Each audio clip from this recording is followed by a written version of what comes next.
सास, बहू और गैंगस्टर। राशि, अरे ओ बहू, अरे देख तो टीवी में दिखा रहे हैं शहर का सबसे बड़ा गैंगस्टर गुंडा कल्लू कालिया जेल तोड़कर भाग गया है और हमारे ही इलाके में घूम रहा है।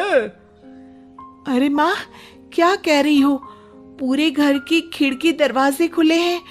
ये और ससुर जी भी 2 दिनों के लिए शहर से बाहर हैं। बेटा चल चल, जल्दी जल्दी दरवाजे और खिड़कियां बंद कर दे। हाँ हाँ माँ, चलिए। लेकिन जैसे ही सास दरवाजा बंद करने जाती है, सामने खड़ा होता है कल्लू कालिया। चलो बढ़िया, अंदर चलो। क्यों दिन दहाड़े दरवाजा तोड़ने की मेहनत करवाना चाहती हो? सास तो सामने कल्लू कालिया को देखकर दंग ही रह जाती है। कल्लू कालिया, तुम कोई और दरवाजा देख लो। हमारे घर तो वैसे भी खाने को अन्न का एक दाना भी नहीं है। ओए बुढ़िया, गैंगस्टर हूं मैं, भिखारी समझा है कि कोई और दरवाजा देख लूं? चल चल अंदर चल। वैसे भी तेरे घर में 2 दिन कोई नहीं है, आराम यहीं करूंगा। और सुन, सारे दरवाजे खिड़कियां बंद कर ले, क्योंकि कल्लू कालिया को सन्नाटा पसंद है। तभी वहां राशि आ जाती है। अरे मम्मी जी, आपके भाई आए हैं। नमस्ते मामा जी। ये बोलकर वो सर पर पल्ला ले लेती है। अरे चुप, मेरा भाई तो चांद की तरह गोरा चिट्टा सुंदर है। ये तो वो गैंगस्टर है कल्लू कालिया। ओह, ये क्या बोल रही हैं मम्मी जी? पुलिस को फोन करिए ना। सुना है इनाम भी है मामा जी, माफ करिए, ये कल्लू कालिया पर। हाँ हाँ, करो करो, लो मैं नंबर मिला देता हूँ। इनाम चाहिए ना तुझे? रुक, अभी तेरी सॉस की चटनी बनाता हूँ मैं। अरे मेरी चटनी क्यों? मैं थोड़ी ना पुलिस को बुलाने के लिए कह रही हूँ। ये बोल रही है इसका भरता बनाओ। वाह मम्मी जी वाह, भाई आपका भरता मेरा बनेगा। अरे ये क्या भाई भाई किए जा रही है? ये तुझे मेरे खानदान का लग रहा है क्या? दोनों की लड़ाई सुनकर कल्लू कालिया जोर से चिल्लाता है। चुप, बिल्कुल चुप। सामने इतना बड़ा गैंगस्टर खड़ा है, लेकिन कोई इज्जत है कि नहीं? सास बहू का ड्रामा कहीं भी कभी भी शुरू कर देती हो। कल्लू कालिया की बात सुनकर दोनों सास बहू चुप हो जाती हैं। जाओ, अब खाना बना कर ले आओ। जी, आपको खाने में क्या अच्छा लगता है मामा जी? सास बहू के मामा जी वाले ड्रामे को पसंद नहीं करती है, लेकिन करे भी तो क्या, सो चुप हो जाती है। देखो बेटी, तुम कुछ सिंपल ही बना लो, खाने में मिर्च कम, और हाँ रायता बना लेना अनार का। अनार का रायता? वाह मामा जी वाह, ये तो मम्मी जी का भी फेवरेट है। अच्छा, मीठे में क्या बनाऊं मामा जी? मीठे में तो चीनी का पराठा ही पसंद है मुझे। अरे मामा जी वाह वाह वाह, कहीं आप और मम्मी जी सच में बचपन में बिछड़ तो नहीं गए थे ना? उन्हें भी चीनी के पराठे बहुत पसंद है। आप दोनों की नाक भी वैसे एक जैसी ही है। कल्लू सास की तरफ देखता है। नहीं नहीं, मेरी तो कोई बहन है ही नहीं, और वो भी इतनी गोरी चिट्टी, ना बाबा ना। बहू, जा जाकर अब खाना बनाकर ला अपने मामा जी के लिए। भैया, तब तक ये पिस्तौल हमको दे दो, रखाते हैं अलमारी में। चल गई तो मुश्किल हो जाएगी ना। पागल समझी हो जो भैया भैया और मामा मामा कहकर पिस्तौल ले लोगी? गुंडा है हम, गुंडा। और जैसे तुम सिंदूर लगाती हो वैसे ही हम बंदूक रखते हैं, समझी? सास डर कर बैठ जाती है कि तभी वहां बहू खाना लेकर आ जाती है। मामा जी, खाना खा लीजिए। कल्लू खाना खाता है कि तभी बहू बोलती है। अरे मम्मी जी, क्या खड़ी खड़ी देख रही हैं? जरा पास का पंखा उड़ाकर मामा जी को पंखा झल दो। सास का पारा 7वें आसमान में पहुंचने ही वाला होता है कि कल्लू बोलता है, हाँ हाँ बहन, जरा जल्दी चलो, पंखा गर्मी बहुत है। पंखा तो मैंने अपने पति के लिए ना झला। कल्लू का हाथ पिस्तौल पर जाता है, जिसे सास देख लेती है। लेकिन भाई का दर्जा तो पति से भी ऊपर होता है। अभी मैं अपने भाई को पंखा झल देती हूँ। ये कहकर वो उसे पंखा करने लगती है। तभी बहू फिर बोल पड़ती है, तो मामा जी कितने पढ़े लिखे हैं आप?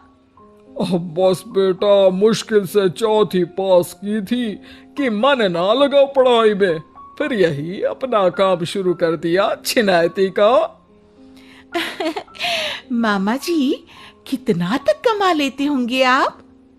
सास को बहू की बात पर गुस्सा आ जाता है। अरे क्यों, तूने अकाउंट संभालना है क्या कल्लू भाई का?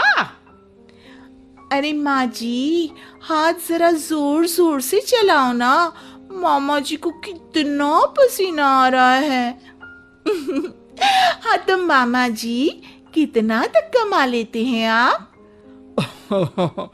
बेटा बस कमाई का तो ये है कि काम मंदा ही है। जब से ये औरतें नकली गहने पहनने लगी हैं, तब से बस समझ लो कभी कोई छोटा सा कान का बुंदा या फिर 100-200 रुपए रखे हुए होते हैं पर्स में, उसमें भी पुलिस का खतरा। और तो और मामा जी, कंपटीशन भी तो बहुत है आप लोगों की लाइन में। अरे क्या बताए बिटिया, कंपटीशन का तो यह है कि सबकी मिली भगत है। ऑटो वाले से लेकर पुलिस वाले से लेकर सारे नाते रिश्तेदार। नाते रिश्तेदार वो कैसे मामा जी?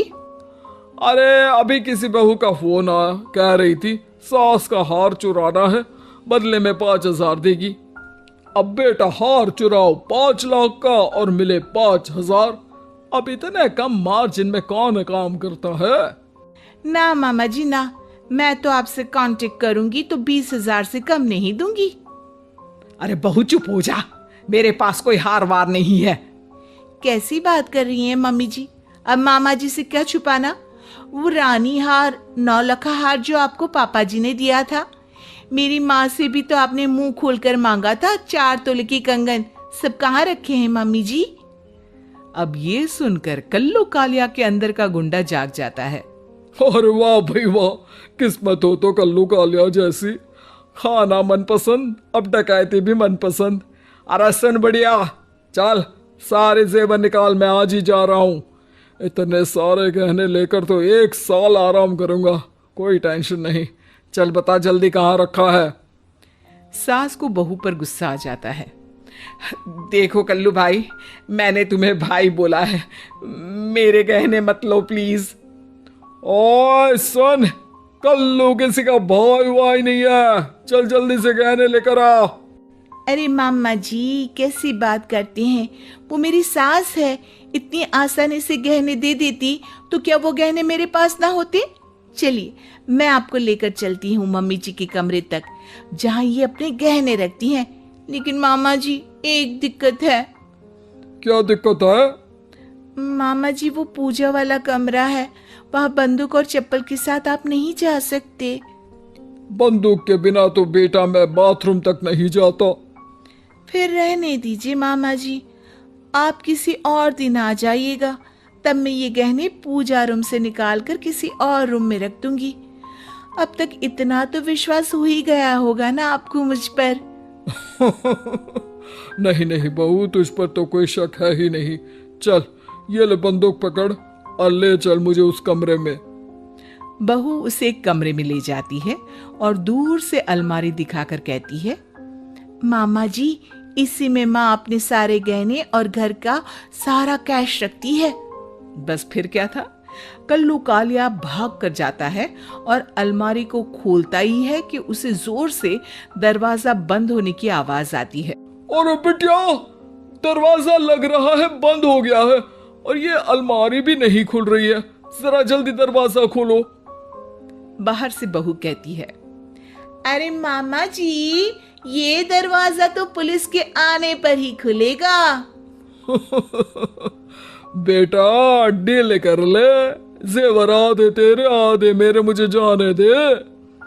अरे मामा जी, मैं माँ जी की इकलौती बहू हूँ। इनके मरने के बाद तो सारा का सारा जेवर मेरा ही हो जाएगा, आप इसकी चिंता न करें। तभी वहां पुलिस आ जाती है और कल्लू को लेकर जाने लगती है कि तभी कल्लू पास खड़ी सास बहू से कहता है, सारे जमाने की चालाकी एक तरफ और सास बहू के रिश्ते की चालाकी एक तरफ, और हाँ मैं फिर आऊंगा सारे जेवर लेने।